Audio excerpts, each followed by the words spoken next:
Get wet. Ah! Oh, that's hot.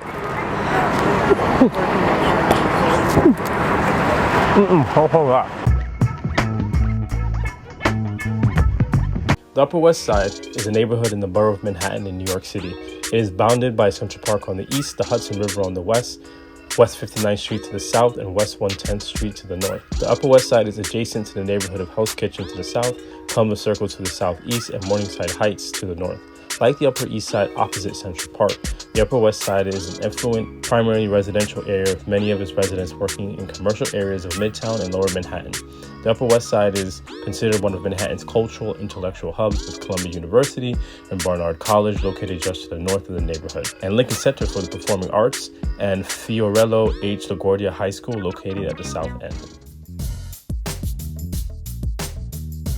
In the 18th and early 19th century, the Upper West Side to be contained some of colonial New York's most ambitious houses spaced out along Bloomingdale Road, known today as Broadway. The term Bloomingdale District was used to refer to a part of the Upper West Side known today as Manhattan Valley from 96th Street to West 110th Street, bounded by Amsterdam Avenue on the east, and to the west, Riverside Drive, Riverside Park, and the Hudson River. Much of the Upper West Side along the riverfront was a shipping manufacturing corridor.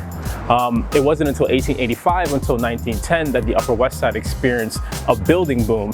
And fast forward today, honestly, to the 21st century, 2021, you would think we're still in a building boom the way new developments are popping up all over the city. Right here on 255 Broadway, there's a new condominium going up, and you could probably walk a couple blocks to see some other condominiums, but that's just a side note.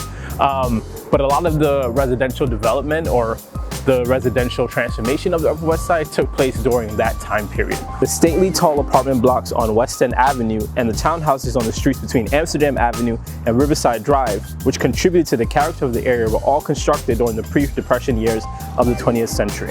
So a revolution in building techniques and the relatively lower cost of land on the Upper West Side compared to Lower Manhattan, introduction of the subway station, new building materials, the democratization of the elevator, which is previously super expensive, was now making it able for large-scale apartment buildings to be built for the middle classes. And during this time period, a lot of those buildings that were built remain today, and which give the Upper West Side the character that it has today.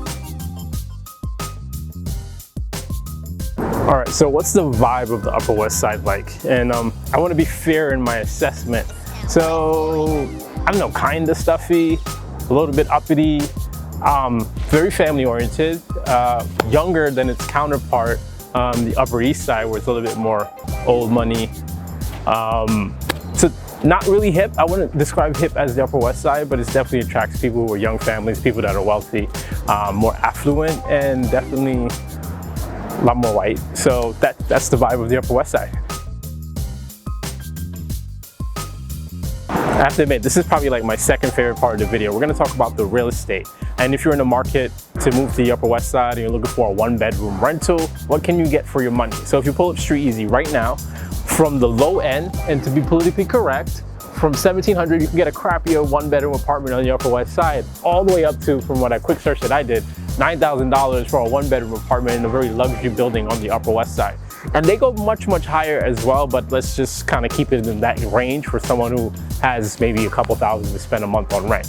Now, if you want to purchase something, you like the Upper West Side, you already live here, now you're in the market to buy say a 2-bedroom, 2-bathroom condo, because those are the most purchased apartments, at least prior to the pandemic. Not everybody wants a 3-bedroom, but you can get a 2-bedroom, 2-bathroom condo, 1.5 on the lower end, maybe a little bit lower. You're not going to get much square footage, not going to get much amenities, all the way up to there's an apartment facing Central Park on the Upper West Side for $12.5 million. And it's not even a super large apartment, but it faces Central Park because those are some expensive views. And the prices can go up and up, but that's kind of the range I'm gonna give you guys right now, because 1.5 is like a first-time home buyer budget for an apartment on the Upper West Side.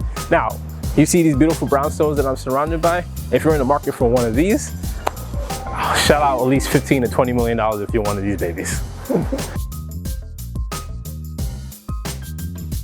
So we've come to the last part of the video, the best part of the video, which is the food part, and that's the part that you've been waiting for the entire time. And today we're checking out a new spot called Cafe Viva Pizzeria. It's right here behind me, as you can see, and it's a vegetarian restaurant but I can make my pizza vegan. And I know what you're thinking, it should just be a vegan restaurant. What's the point of having a vegetarian restaurant? But I get it, they're trying to cater to everyone, vegetarian, non-vegetarians, and vegans alike. But all their desserts are vegan, and they have vegan stromboli in addition to vegan pizza. So I'm very excited to check this out today. So let's go. I'm excited, I'm hungry. Hello, good morning. I'm doing well.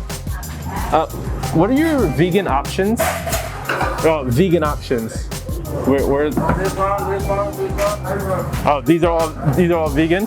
Vegetariana. Yeah, onions, mushrooms, broccoli, plum tomatoes, vegan cheese. I'm not sure which one I want though. You got the fresca. You got grilled eggplants, zucchini, chopped tomatoes, sauteed onions, vegan cheese, herbal organic tomato sauce. Excuse me, sir. The no maggio, the vegan one, this, and then one of this. That's it? Yeah, that's it. So we got the vegan pizza and we got the cheesecake. Let's break this down. Let's, ooh, should we do here? This would be cool. So let's just start with dessert first. So you look at that beautiful vegan cheesecake, blueberry topping. The crust is thick, just how I like it. And it's probably one of my favorite places that has vegan cheesecake. It's better than the one I make. And I haven't made one in a very long time. Go with the pizza. You know, New York is known for its great pizza. And now we got the vegan pizza on deck. Now look at that vegan cheese, and it melts too, just like regular cheese. Gone are the days where you had vegan cheese in the microwave and it wouldn't melt after 10 minutes in the microwave. I don't know what that was, but no one should have been eating that. But right now we have actual, look, let's just get you a close-up of that. Look at that, it's dripping, it's greasy. This is vegan junk food. This is definitely not my everyday diet. I haven't had pizza in like 3 months, but when I go vegan junk food, I go vegan junk food.